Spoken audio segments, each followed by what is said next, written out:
Baik, assalamualaikum warahmatullahi wabarakatuh. Perkenalkan, nama saya Maiselina, NPM 23411009 dari kelas MNJ 23B, Prodi Manajemen. Baik, saya di sini ingin menjelaskan atau tujuannya untuk membuat video ini adalah mengerjakan tugas daripada pengantar manajemen yang diampu oleh Miss Berlin. Saya di sini ingin menjelaskan etika manajemen. Etika manajemen ya. Etika manajemen itu merupakan aspek yang penting dalam melaksanakan aktivitas perusahaan demi terjaminnya keterlangsungan perusahaan. Untuk itu perlu adanya penerapan diri etika manajemen. Penerapan etika manajemen bukan hanya menjadi tanggungan bagi manajer atau pemimpin, itu juga melainkan tanggungan karyawan perusahaan. Tak hanya itu, partisipasi dari masyarakat, pemerintah juga diperlukan dalam lingkup ini. Baik, pengambilan keputusan berdasarkan etika manajemen. Ada beberapa faktor yang mempengaruhi etika manajemen dalam mengambil keputusan, yaitu hukum, peraturan pemerintah, kode etik industri atau perusahaan, tekanan arsial, dan tegangan antara standar perorangan dalam kebutuhan organisasi. Para manajer yang menghadapi jenis pilihan etis yang sulit sering memanfaatkan suatu pendekatan normatif yang berdasarkan norma dan nilai-nilai untuk membimbing pembuatan keputusan mereka. Etika normatif menggunakan beberapa pendekatan untuk menggambarkan nilai-nilai acuan dalam perusahaan keputusan yang etis.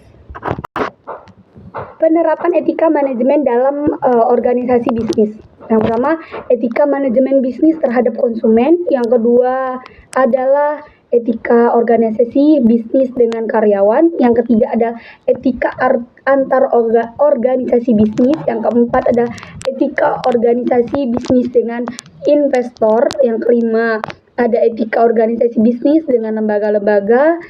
Ya, baik. Hasil penerapan etika manajemen. Banyak perusahaan yang menyadari bahwa ukuran kesuksesan bukan hanya dari laporan keuangan, melainkan dari etika perusahaan. Dengan kinerja keuangan menjadi perhatian baik bagi para manajer atau ilmuwan manajemen.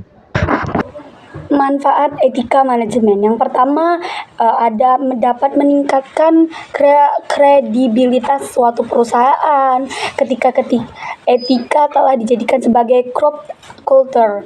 Yang kedua dapat membantu menghilangkan gray area atau kawasan kelabu di bidang etika. Yang ketiga menjelaskan bagaimana perusahaan menilai tanggung jawab sosialnya. Yang keempat menyediakan bagi perusahaan dan dunia bisnis pada umumnya kemungkinan untuk mengatur diri sendiri atau self regulation. Yang kelima bagi perusahaan yang telah go public atau yang telah sudah mendunia dapat memperoleh manfaat berupa meningkatkan kepercayaan para investor. Yang keenam dapat meningkatkan daya saing atau competitive advantage perusahaan. Yang ketujuh membangun corporate image, citra positif.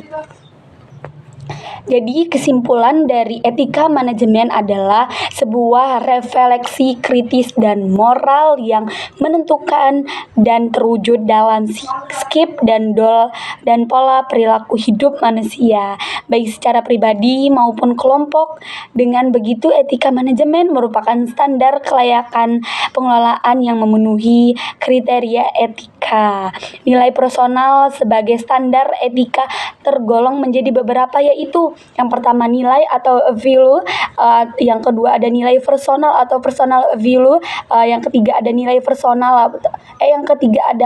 personal terdiri dari nilai terminal dan nilai instrumentar yang merupakan cara pandang, cara berpikir dari perilaku dari perseorang. Begitu baik.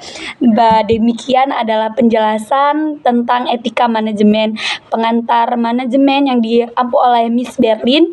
Terima kasih. Wassalamualaikum warahmatullahi wabarakatuh.